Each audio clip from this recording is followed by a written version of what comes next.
Aku baru tahu kalau seorang pria seperti kamu bisa beli lipstik, gumam Jingga setelah ia mengaplikasikan lipstik warna nude itu di bibirnya dan Jingga menyukai varian warna itu. Davin menoleh, menatap bibir Jingga sejenak, lalu menarik nafas panjang dan melonggarkan ikatan dasinya. Aku minta bantuan Amarilis, jawab Davin. Ngomong-ngomong, kenapa tiba-tiba jadi panas? Kurasa AC-nya bermasalah. Aku harus membawa mobil ini ke tempat servis, gerutu Davin sambil mengurangi suhu AC. Aku nggak panas kok, Jingga menggeleng polos seraya memasukkan lipstik itu ke dalam tas. Dari tadi suhunya tetap dingin. Malah sekarang sepertinya aku mulai kedinginan. Ia memeluk dirinya sendiri karena udara tiba-tiba semakin dingin. Seketika Davin menegakkan punggung lalu menambah lagi suhu AC-nya. Sepertinya tubuhku saja yang bermasalah. Gimana? Segini masih dingin? Kurasa cukup. Jingga menoleh ke kiri dan mengamati gedung yang berdiri kokoh dan tampak paling tinggi di daerah tersebut. Gedung itu adalah markas besar perusahaan yang dikelola Davin, New Pacific Group. Di sana Davin memimpin perusahaan dengan tangan yang kuat dan visi yang jelas, dan pria itu menjadi salah satu pengusaha yang dihormati. Hanya terhalang 4 gedung dari New Pacific Group, Davin membelokkan kendaraannya ke halaman sebuah bangunan 3 tingkat, tempat yang rencananya akan dijadikan studio untuk Jingga. Dev, tempatnya di sini, tanya Jingga seraya menatap Davin yang mematikan mesin mobil. Iya, dekat dari kantorku bukan? Davin menoleh dan menyeringai kecil. Jingga mengangguk, nafasnya sempat tertahan di tenggorokan saat Davin membantu melepas sabuk pengaman di tubuhnya. Aku rasa kamu akan suka dengan tempat ini. Ayo kita lihat-lihat dulu, ucap Davin. Jingga baru bisa bernafas saat Davin keluar dari mobil. Ia memandangi pria berkemeja hitam yang lengannya digulung hingga siku itu memutari bagian depan mobil. Sesaat kemudian tangan kekarnya terulur ke arah Jingga. Jingga tersenyum dan menerima uluran tangan itu, lalu ia turun. Jantungnya berdegup kencang saat tangannya kini ada dalam genggaman Davin yang terasa hangat sambil melangkah masuk ke gedung tersebut. Gedung ini sudah kosong ya? Iya. Davin mendorong pintu kaca di hadapannya dengan tangan yang terbebas. Aku sudah membeli gedung ini. Oh ya? Dulunya ini butik, lalu aku membelinya karena mereka mau pindah, ujar Davin seraya merentangkan tangannya yang terbebas di udara sejenak. Silahkan lihat-lihat dulu. Kalau kamu suka tempat ini, aku akan segera merenovasinya. Kalau nggak suka, kita bisa cari tempat lain yang sesuai dengan keinginanmu. Jingga merasa terharu mendengarnya. Ia menatap Davin dengan tatapan berbinar dan haru yang bercampur menjadi satu. Davin menatap manik mata Jingga sejenak, lalu mengembuskan nafas berat. Jangan menatapku seperti itu di sini, Jingga. Jingga, aku gak tahu apa yang akan kulakukan padamu setelah ini. Mata Jingga mengerjap. Ia tahu kalimat terakhir Davin mengandung ancaman yang mungkin tidak akan menguntungkannya. Kalau gitu aku mau lihat-lihat dulu. Jingga melepaskan tangannya dari genggaman Davin. Jingga kemudian melihat-lihat seisi ruangan yang kosong tapi tampak bersih di lantai 1 itu. Gedung ini masih seperti baru dan bersih, seperti baru kemarin ditinggal pemiliknya. Ruangannya pun luas. Lalu Jingga menaiki tangga menuju lantai 2. Davin mengikutinya di belakang. Sebenarnya kalau untuk melukis satu ruangan saja sudah cukup, Dev, ucap Jingga. Malah tadinya aku berpikir aku akan memakai ruangan kosong yang ada di rumah saja. Tapi aku nggak berpikir begitu. Kalau kamu terus-menerus berada di rumah setiap hari, suatu saat nanti kamu akan bosan. Jadi menurutku lebih baik pisahkan antara rumah dan tempat kerja kamu. Mereka tiba di lantai 2. Ada sekitar 3 ruangan di sana. Sambil mempertimbangkan ucapan Davin barusan, Jingga melihat-lihat setiap ruangan. Suara mereka terdengar menggema di ruangan kosong tersebut. Menurutku ini nggak terlalu besar, lanjut Davin sambil mengekori Jingga. Lantai 1 bisa digunakan untuk memajang hasil karya kamu. Lantai 2 atau di sini untuk ruangan melukis, dan di lantai 3 bisa untuk ruang istirahat, atau terserah kamu inginnya seperti apa. Kamu bisa menatanya sesuai keinginan kamu. Iya, benar juga, gumam Jingga. Aku butuh tempat untuk memajang hasil karyaku. Mereka menaiki tangga menuju lantai 3 sambil merangkul bahu Jingga. Davin berkata, kamu juga nggak perlu titip Oliver di daycare lagi. Kalau kamu mau, kita bisa memperkerjakan babysitter. Jingga tersenyum mendengar saran dari Davin yang dapat mencerahkan isi pikirannya. Aku akan mempertimbangkannya dulu, kata Jingga. Lalu ia terpana kalah melihat ruangan di lantai 3 yang kini mereka pijak. Meski baru sekali lihat, Jingga sudah suka dengan ruangan ini. Melalui dinding kaca di bagian depan, kiri dan kanan, Jingga bisa memandangi pemandangan di luar dengan leluasa. Ia bisa melihat kendaraan yang berlalu lalang di bawah sana, atau ia bisa memandangi lanskap perkotaan dari bagian kanan dan taman kecil di bagian kiri. Aku suka tempat ini, gumam Jingga dengan mata berbinar. Ia menatap Davin dan tersenyum lebar. Dev, aku mau pakai gedung ini buat studioku. Ruangan ini cocok untuk melukis.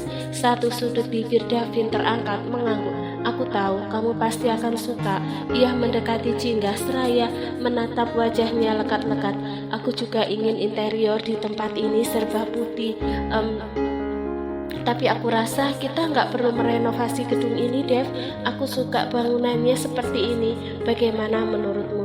Jingga tiba-tiba merasa semangat dan ia sudah bisa membayangkan akan seperti apa aktivitasnya sehari-hari di sini.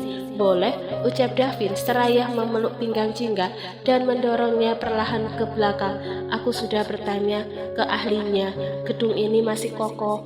Kamu ingin semua interior di tempat ini bergaya minimalis.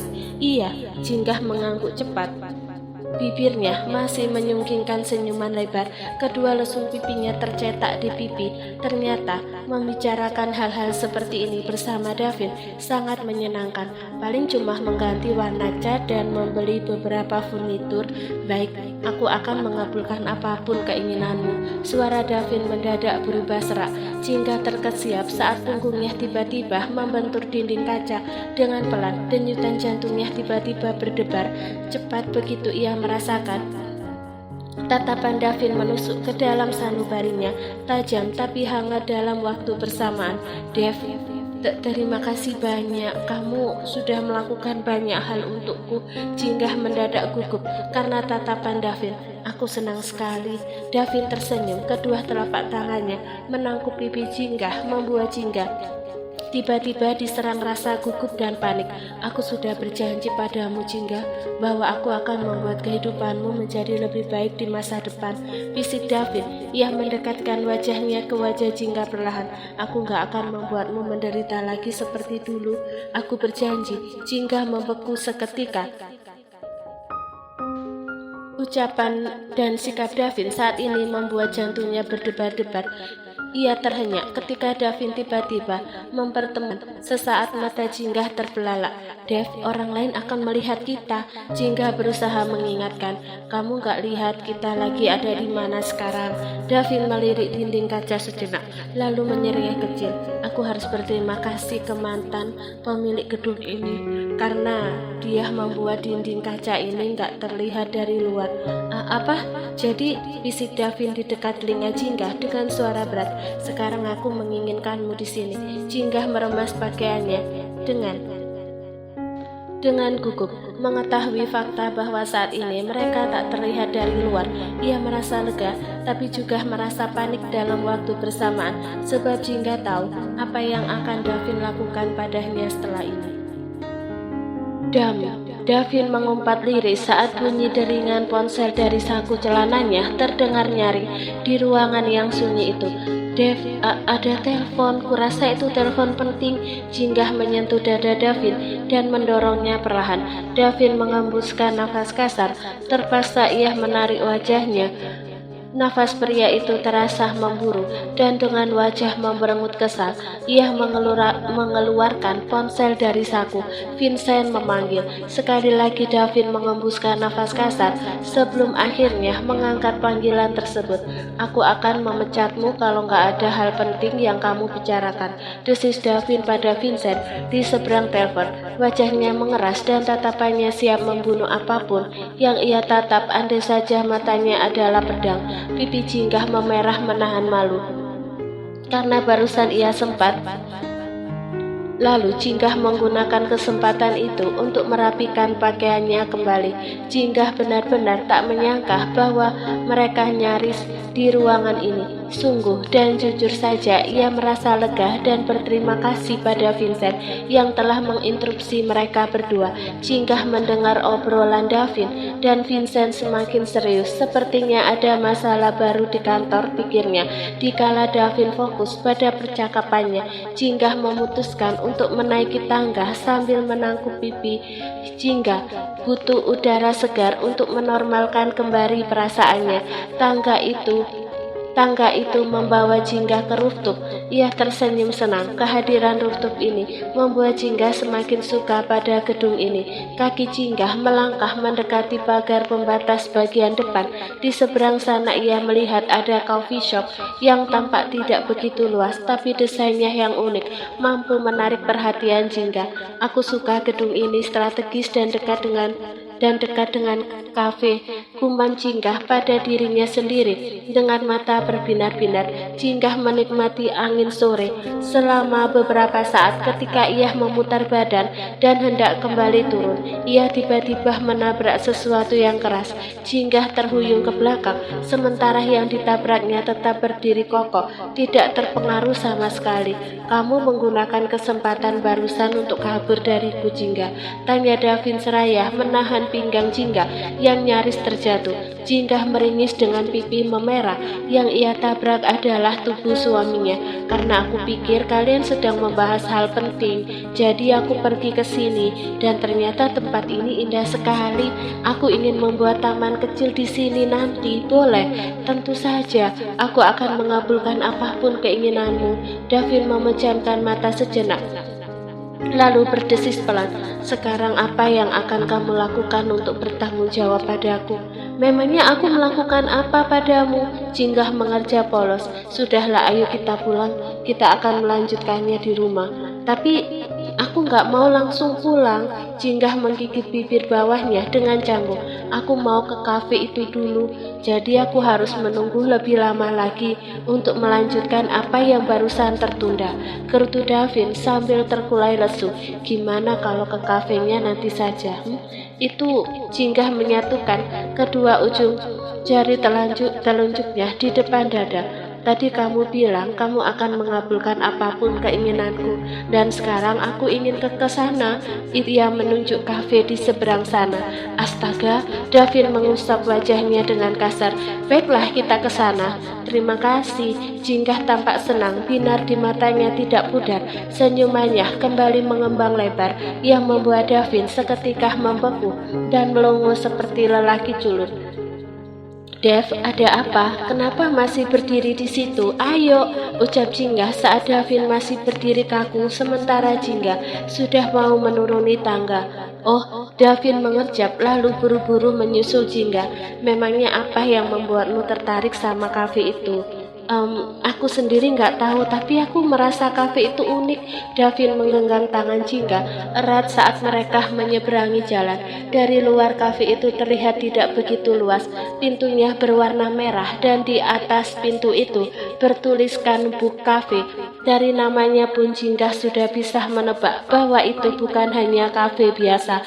Udara dingin dan aroma kopi menyambut mereka. Begitu Davin membuka pintu, Jinggah terperangah saat mereka disambut rak buku di kiri dan kanan lorong. Mereka masuk lebih dalam lagi, dan ternyata kafe itu tampak luas. Ada rak yang lebih besar dari yang Jinggah lihat di lorong. Pengunjungnya cukup banyak. Sebagian pengunjung itu ada yang menikmati kopi sambil membaca buku, sebagian lagi sibuk dengan laptop, dan sebagian yang lain asyik berbincang-bincang dengan teman di depan mereka. Pantas saja aku penasaran sama kafe ini. Ternyata tempatnya memang asik. Kamu suka buka coffee shop seperti ini? Tanya Davin. Ini pertama kalinya aku datang ke coffee shop. Sebelumnya aku cuma tahu lewat novel yang aku baca. Davin menarik salah satu kursi tinggi yang untuk Jingga. Duduklah. Terima kasih. Jingga duduk di sana. Di depan mereka ada meja panjang yang menghadap ke dinding kaca.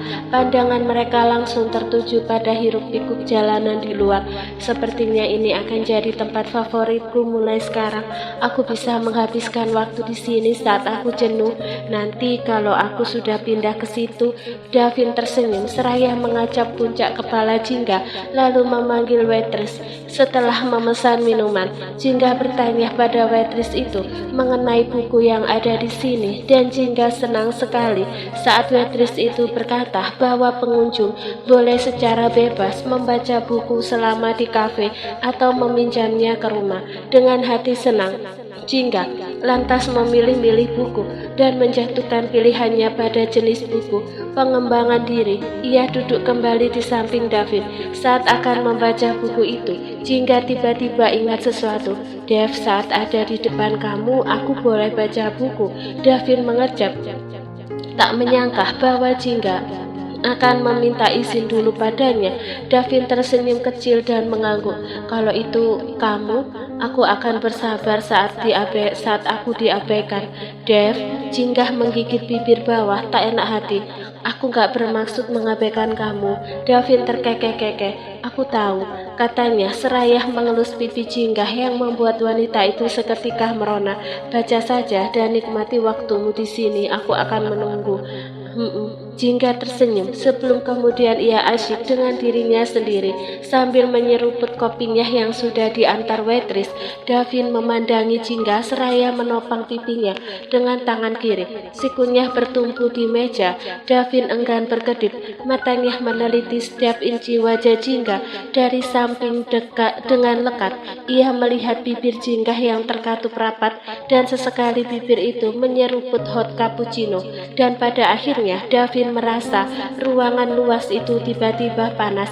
Ia melepas dasi dan kancing ke meja teratas lalu mengalihkan pandangannya ke arah lain, tapi tidak ada pemandangan yang menarik selain Jingga. Sial, sepertinya aku akan pinjam buku ini ke rumah. Jingga menutup bukunya membuat Davin seketika menghela nafas lega. Aku setuju. Davin bersemangat. Ia ingin segera tiba di rumah, lalu menghabiskan waktu berdua dengan Jingga dan melanjutkan apa yang tertunda. Jadi lebih cepat kita pulang akan lebih baik. Ya sudah, kita pulang sekarang, ucap Jingga sebelum menghabiskan minumannya. Davin tersenyum, menyeringai dan tampak tidak sabar. Beberapa saat kemudian keduanya keluar dari kafe tersebut dan langit sudah berubah gelap. Oh ya Dev, sebelum pulang bisa mampir dulu ke supermarket. Davin urung untuk melangkah. Ia menatap Jingga dengan mata sedikit membesar. Maksudmu kita nggak langsung pulang ke rumah? Jingga mengangguk. Aku baru ingat kalau susu formula Oliver sudah habis. Astaga, Davin menangkup wajahnya sendiri dengan satu tangan. Kenapa untuk sampai di rumah saja harus sesulit ini?